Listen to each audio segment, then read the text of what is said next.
демонстрация как се сваля и обратно връща броня на 60-70. В случая това е 26, ама няма значение. Ръководството би било полезно за всеки, който е в диапазона между 2000 и 2007. Причината е поискано видео от колега от форума. Съответно ще се свалим и фара, за да може да видим как по-лесно и горе-долу за колко време бихме сменили това външно габаритче. Понеже то е трудно достъпно в последствие отвътре, ако фара си е на място. Започваме с нужните инструменти. В нашия случай това е една малка права отверка, трещотка номер 10 за развиване на тези болтове на бронята, трещотка 8 за развиване на самия фар и Т25 за развиване на едни винчета, които държат контра на бронята отстрани. Повечето автомобили по принцип имат и една щипка, която е нит тук отдолу. Моя няма и затова тая част от нея няма да се случи. Нека да започваме. Първо отваряме капака. Имаме стандартните щипки, които са за Volvo, които държат капака с натискане надолу и изваждане на щипката излизат напред. Две от тях при мен по някаква причина са счупени. Аз съм си намерил техни заместители, които са такива винчета. За тези от вас, които също имат счупени щипки, ето и как изглеждат. Много са удобни, вършат същата работа, дори може би и по-добре.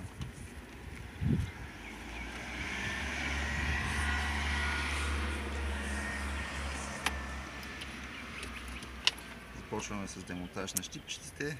Съвсем нарочно си ги отделям, защото когато тази щипка първо я сложим и после сложим пъпката, е много по-лесно, отколкото ако тя е сглобена и се опитваме да оцелим в кой момент най-лесно влизат. Делим си ги и си ги пазим, защото лесно се губят, лесно падат по всички тези отвори.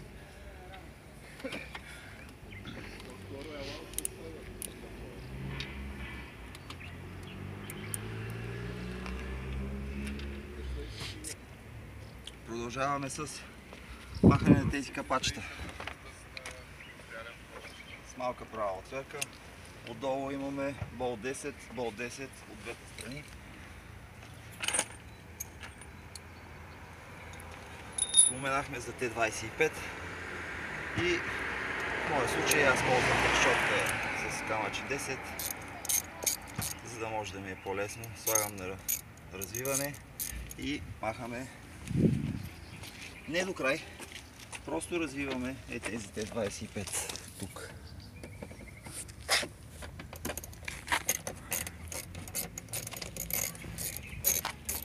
От време на време е хубаво да го понатиснем, защото след малко ще демонстрирам как именно става това заключване.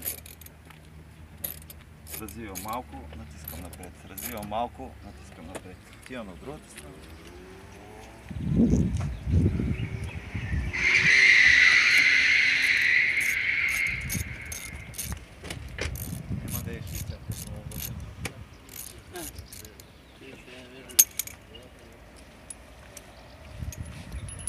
Следват десятките отпред.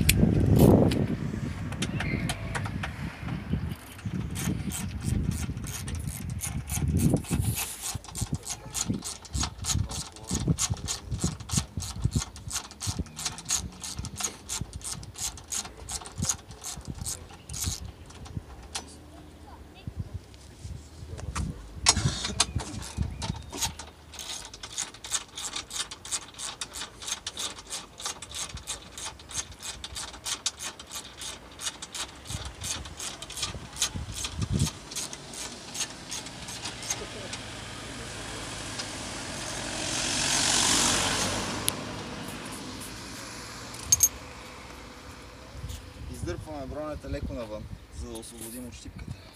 Тук долу също има щипка, която трябва да пукне. Откачаме си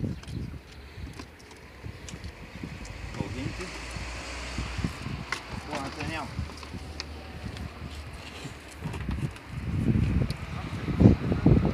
Ето именно как става заключването на бронята. Когато това винче го развиваме, всъщност то освобождава тази скоба, която ходи напред и назад. Целта не е да развием изцяло винчето, за да може после тази скоба да падне. Целта е просто да дадем малко ход, за да освободи и да отпусне от... Ето е тази кука, която се пада от другата страна на бронята. Тя тук заключва. Продължаваме с демонтажа на фара. Той е с осмички.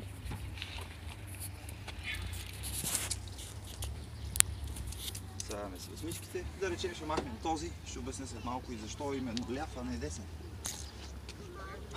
Имаме болчета две отгоре. Обърнете внимание. Тези двете, а не тези двете.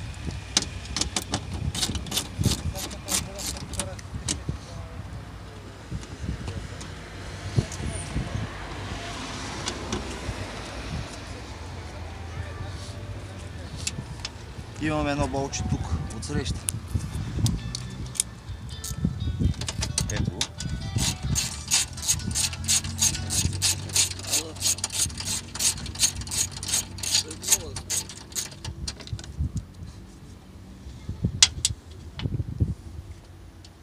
И следва почти изцяло демонтиране на този държач на бронята с цел да можем по-лесно да бръкнем, да развием това болче, което е отдолу. Да речем, че някак си ще успеем да го развием, но така или иначе тази част от държача пречи на фара да излезе напред. Затова аз просто ги развиваме тези 4 болчета.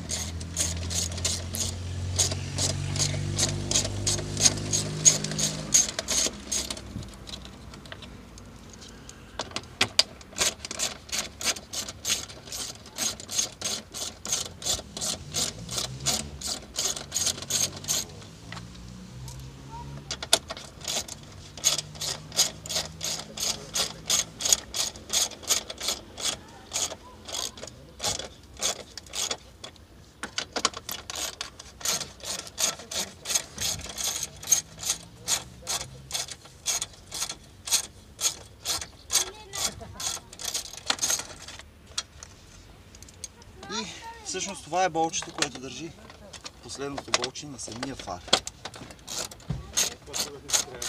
Останалите, които ги развихме, бяха на тази планка, като това беше ненужно да бъде развивано.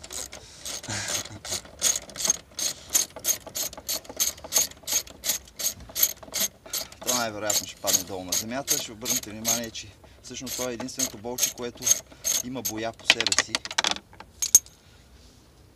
за разлика от всички останали. Така ще познаете кое е то. А това, което е интересно при него, че отпред е направено така, за да ви е лесно да оцелите дупката на среща във фарчето. Не е нужно да махаме нитовете. Всъщност това е и причината, една от причините да избера да махнем десен фар. Защото при демонтаж на модулна сирена на аларма, за да достъпите до него, единият вариант е да си махнете гумата, да си махнете тези нитове и да стигнете до нея. Другия вариант е през фара. Остана на фара да му разкачим буксата.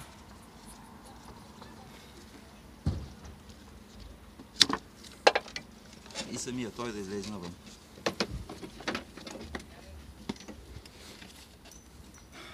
Ето го и въпросното неудобно габаритче за достигане. Когато това нещо е вътре на автомобила, то се пада точно е тук. И човек трябва по някакъв начин да бръкне, да го хване с два пръста, да го завърти, което, да, окей, успява. Изважда го, обаче последствие оцелването и слагането обратно е крайна трудна задачка. В моя случай тези габаритчета съм ги сменил доста скоро и съм си сменил абсолютно всички, затова няма да правя нищо. Видеото е с демонстративна цел. Ето е въпросната сирена на алармата, за която споделих, че е възможно да бъде достъпена от тук, с цел да се спести разнитването на подкалника, защото в последствие, когато той бъде занитен наново, най-вероятно няма това да бъде качествено направено. Дори и да си го правите самички за себе си. Друго, за което това видео би могло да е удобно и удачно, е ако ще си сменяте нещо, някоя от всичките помпички по резервоара за течността за чистачки, съответно имате голям достъп и удобен. Почваме наобратно. Връщаме си фара на мястото. А да ти покажем начина лова. Обърнете внимание на тия двете кукички горе. Тяхната функция е да дойдат над пластмасата, да си нацелите двете болчета, които няма да ги стегнем сега. Просто ще ги завием да стоят мирно и кротко.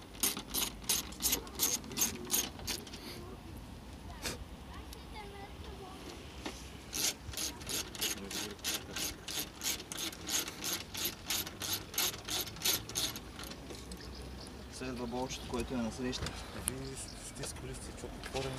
Казах, тези не ги стягаме, защото ако ги стегнем това болче, може да имате проблеми да го оцелите, да си дойде на място, както и другото от другата страна.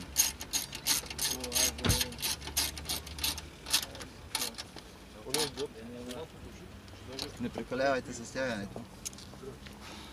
Мисля, че 20-22 метра е максимално, което ви дава, защото заливате насреща в пластмаса, в която пластмаса има набита шайбичка. В момента заливам болта на самия фар, а не някой от болтовете на помпата, която беше бронена. С това фарът от долните две щипки е готов. Стягаме си вече горните болти спокойно, без да прекаляваме.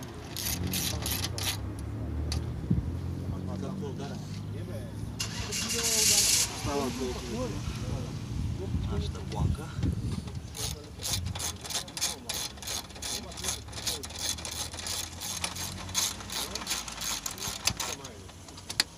Съвсем нарочно не го стегнем до край.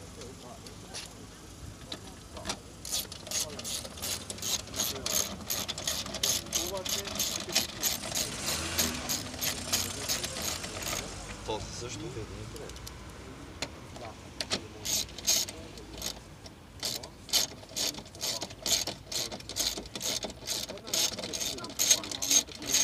В този момент, когато тези трите болта са завити, но не стегнати, си нагласям луфта между бронята и фара. Тоест, повдигам си го нагоре. Сега стягам последователно трите болта.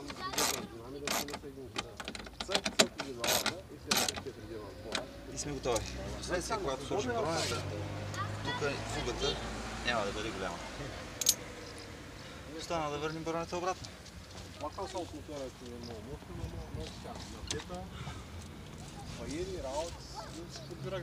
Обърнете внимание на ето тези кукички, тази и другата, които си имат места къде да влязат отсреща. Съответно в моя случай, понеже имам пръскалки, би следвало тази тръбичка да си я закачим отсреща с съответната мъжка такава, но в моя случай помпичката няма, с което ще бъде може би тема за видео някой ден по-късно. Помощ искаш? Хубаво е да някой да ви помогне. Но забравихме да си закачим, чакай. Кой? Огинчетата. Кой? Имаш два тук. Висящи, ей този.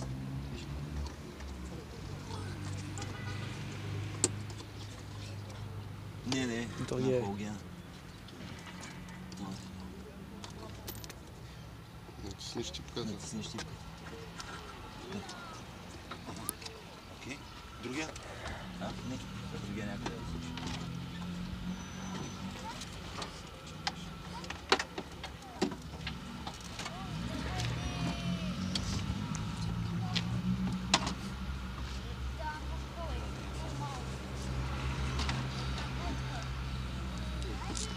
На момент. Бронята се държи само единствено на въпросните две кукички. Да обърнем внимание на следното. Имаме, ето е тази щипка, която трябва да влезе вътре. И идва напред.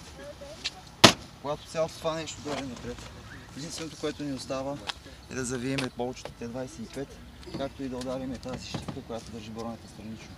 Със силно.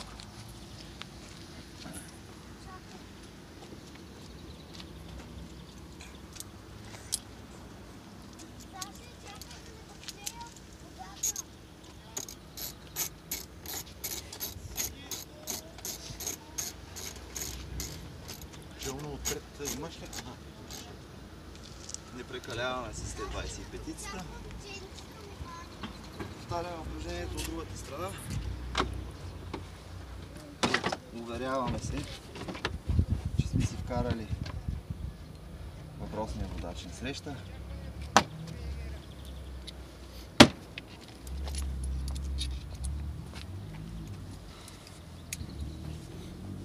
Завиваме те 25-цата, за която благодаря на Пламен Иванов, град Кула.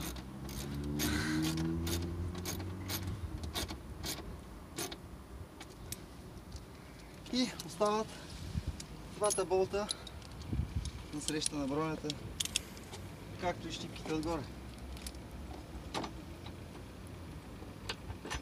Внимайте да не си изтървете болщето, защото после става кофти. Свалят бронята.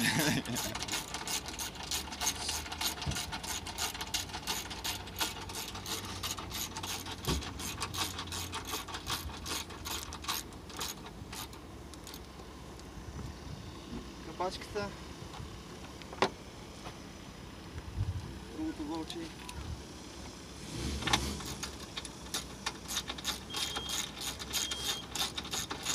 Въпрос извън видеото.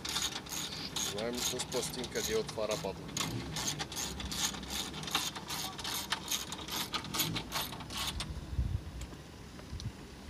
Тази капачка. И останаха щипките. Просто си ги подреждам без централните им части, както сме си ги отделили и както се надяваме, че не сме ги изгубили междувременно. И с едно просто натискане по средата те си влизат и заключват.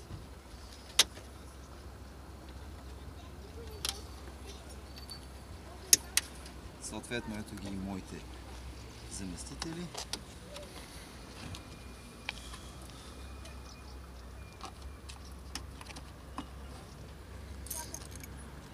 Настоящото ръководство с минимални разлики би било полезно и за собственици на Volvo V70 и S60, където обаче, за да достъпят този преден болт отпред, имат да махнат просто една декоративна лайсна. При S80 е малко по-различно, в смисъл там разликите са повече, но като цяло схемата е същата. Просто болтовете, които държат на среща при 80-ките са 4, а не 2. И това е, приятели.